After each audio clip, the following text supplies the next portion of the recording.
சென்னை அசோக் நகர் மத்தியாஸ் கிறிஸ்தவ ஆலயத்தில் சிறப்பு பிரார்த்தனையுடன் நடைபெற்ற பொங்கல் பண்டிகை விழா அனைவரின் கவனத்தையும் ஈர்த்துள்ளது.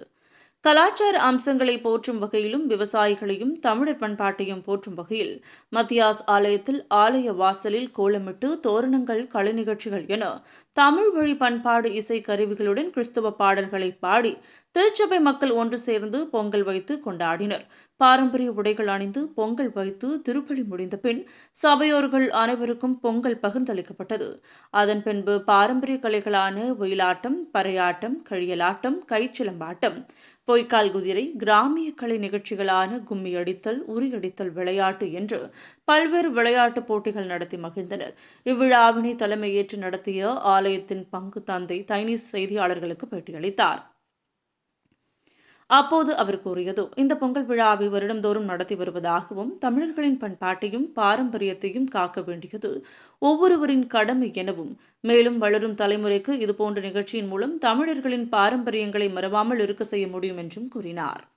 எங்களது அசோக் நகர் மத்தியாஸ் ஆலயத்திலே தமிழர் திருநாளாம் பொங்கல் பெருவிழாவை வெகு விமரிசையாக கொண்டாடி வருகின்றோம். எமது பங்கிலே 2000 குடும்பங்கள் இருக்கின்றன.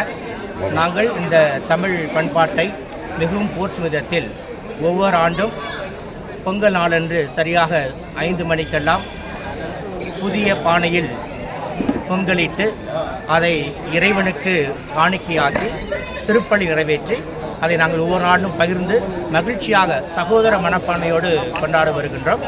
இந்நாளிலே தமிழர் திருநாளாம் பொங்கல் நாளிலே தமிழ் நிலம், தமிழர் பண்பாடு, தமிழ் மொழி, கலாச்சாரம் ஆகியவற்றை போற்றும் விதத்திலே திருச்சபையை சேர்ந்தவர்கள் இங்கு புதிய புத்தாடை உடுத்தி அந்த தமிழ் மரபின்படி வேட்டி சேலை உடுத்தி சின்ன பிள்ளைங்க கூட பார்க்கலாம், ஒரு அழகாக அவர்கள் வந்து இந்த பங்கு கொண்டார்கள்.